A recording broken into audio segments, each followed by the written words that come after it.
博士ページお願いします。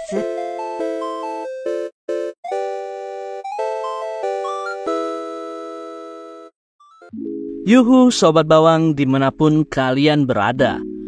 Berjumpa lagi di HKCPG bersama gue Takagi. Berhubung core terbaru Bleach TBW mau tayang bulan Oktober ini, gue ingin menyampaikan kepada kalian bangkai-bangkai yang akan muncul di core 3 dan core 4-nya Bleach TBW. Tapi sebelum masuk ke pembahasannya, jangan lupa like, komen, dan subscribe agar nggak ketinggalan video-video terbaru dari kami. Number 5. Di nomor 5 ada bangkainya Shinsui Kyoraku, yakni Katen Kyokotsu Karamatsu Shinju. Ketika Kyoraku mengaktifkan bangkainya, muncul sulur hitam seperti akar menyebar di sekelilingnya. Kemudian muncul aura yang menyelimuti area di sekitar Kyoraku. Aura ini mengubah persepsi orang lain terhadap lingkungan sekitar, membuat mereka melihatnya sebagai gelap suram, serta menyebabkan orang lain merasakan berbagai tingkat kesedihan dan keputusasaan. Setelah masuk ke dalam area bangkainya, lawan akan dibawa ke dalam 4 babak permainan. Babak pertama, Ichidanme Tamerai Kizuno Wakachiai, di mana setiap luka yang Kyoraku atau lawannya alami akan muncul juga di tubuh masing-masing, seolah-olah dibagi. Kyoraku membandingkan ini dengan kisah seorang pria yang menderita luka yang sama dengan pasangannya, tetapi tidak dapat mati karenanya. Babak kedua, Nidanme Zanki no Shitone, memunculkan bintik-bintik hitam di seluruh tubuh lawan Kyoraku, menyebabkan mereka bercucuran darah. Melanjutkan ceritanya, Kyoraku menyamakan ini dengan pria yang merasa malu setelah melukai rekannya, menyebabkan dia pingsan karena malu dan menjadi sakit parah. Babak ketiga, Sandanme Dangyo no Fuchi, memunculkan sejumlah besar air yang menelan Kyoraku dan lawannya. Mereka akan tetap berada di dalamnya sampai salah satu dari mereka kehabisan Reiatsu dan tenggelam. Kyoraku membandingkan ini dengan 2 karakter dari ceritanya. Yang keduanya melemparkan diri mereka ke dalam air yang mengalir deras. Dan babak keempat, Shiminodan Itokiri Basami Chizome no Nodobue. Setelah menyarungkan pedangnya, Kyoraku melilitkan benang putih di sekitar tenggorokan lawannya beberapa kali sebelum menariknya kencang, meninggalkan luka dalam di tenggorokan mereka yang melebar sebelum meledakkan kepala mereka. Melengkapi ceritanya, dia menyamakan ini dengan pasangan pria yang menyesal mengabaikan permohonannya dan tanpa ampun memotong tenggorokannya.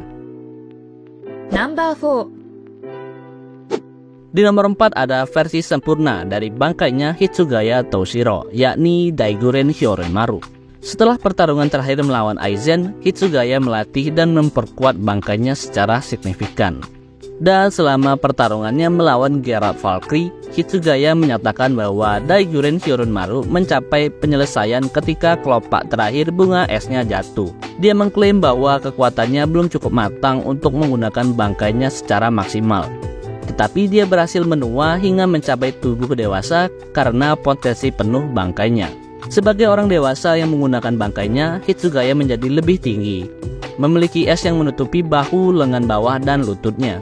Untuk kekuatan bangkai sempurnanya ini mirip dengan bangkai awalnya yang tidak lengkap.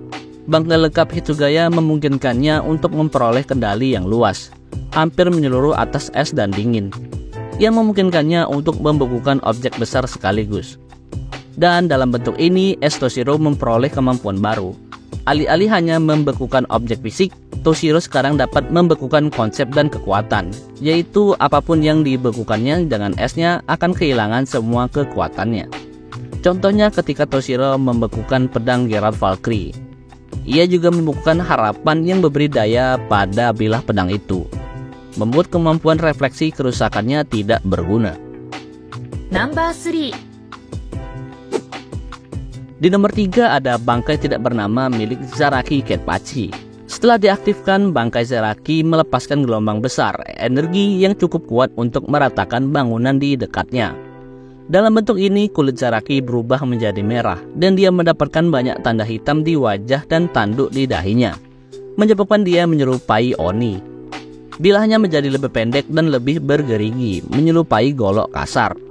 Bangkai ini memberi Zaraki kekuatan fisik yang luar biasa, memungkinkan dia dengan mudah menggulingkan Gerard Valkyrie yang adalah seorang raksasa dengan satu pukulan, merobek lengannya dalam satu gerakan dan memotongnya menjadi dua dari jarak yang cukup jauh. Number 2. Di nomor 2 ada bangkai milik Urahara Kisuke, yakni Kanon Biraki Benihime Aratame. Kanon Biraki Benihime Aratame milik Urahara ini mengambil bentuk seorang wanita raksasa dengan rambut hitam dikepang yang diatur dalam lingkaran di kepalanya, dan lengan seperti manekin yang mengenakan jubah merah yang terbuka, sementara Urahara sendiri mempertahankan pedang tersegelnya untuk pertempuran. Urahara mempelajari bangkai dalam 3 hari menggunakan Tenshin Tai yang dia ciptakan. Urahara menyatakan bahwa bangkainya tidak cocok untuk pelatihan atau membantu orang lain.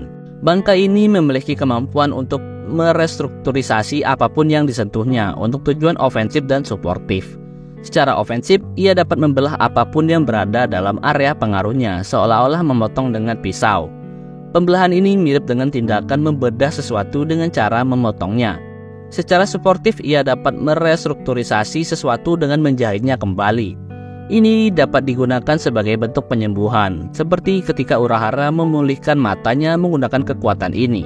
Ia juga dapat digunakan sebagai cara untuk membawa sesuatu ke kondisi kerja yang optimal dengan meningkatkannya, yang digunakan Urahara untuk mengalahkan Askin Naklevar dengan merestrukturisasi lengannya agar memiliki kekuatan yang lebih besar. Semua kegunaan ini diwujudkan dalam bentuk memotong objek tersebut menjadi beberapa bagian dan kemudian menggunakan jahitan untuk menjahit bagian-bagian tersebut kembali. Dengan itu, Urahara juga dapat membuat jalan bagi orang lain untuk melewati ringkangan atau penghalang. Number 1. Dan nomor 1 di list ini ada true bangkainya Ichigo, yakni Tensa Zangetsu. Setelah Ichigo mengetahui kebenaran tentang sumber kekuatan Shinigaminya, ia menempa ulang Zanpakutonya, Hollow dan Quincy-nya menjadi seimbang satu sama lain. Dan dengan itu Ichigo dapat menyatu dengan Hollow dalam dirinya, menghasilkan transformasi yang kuat. Dalam bentuk ini, sisi kiri wajah dan leher Ichigo berubah menyerupai bentuk Hollow dalam dirinya saat melawan Ulquiorra Shiver. Mata kirinya berubah warna menjadi sklera hitam dan iris kuning. Ia juga memiliki tanda-tanda gelap di wajah dan lehernya, dan mendapatkan tanduk panjang yang mengarah ke depan sisi kiri kepalanya. Saat dalam bentuk ini, bilas Zangetsu yang lebih besar berubah menjadi putih. Dan dengan adanya Hollow dan Quincy dalam bangkai ini, meningkatkan kemampuan bertarung Ichigo. Ia bahkan bisa menggabungkan Getsuga Tensho dengan Grand Ray Zero yang adalah kemampuan milik Hollow. Jadi itulah guys 5 bangkai yang akan muncul di core 3 dan core 4. Tapi ini hanya berdasarkan manganya aja dan barangkali ada tambahan penggunaan bangkai untuk anime seperti core sebelumnya. Jika ada yang ingin kalian bahas dari bangkai-bangkai ini, silahkan tulis pendapat kalian di kolom komentar. Gue Takagi dan see ya!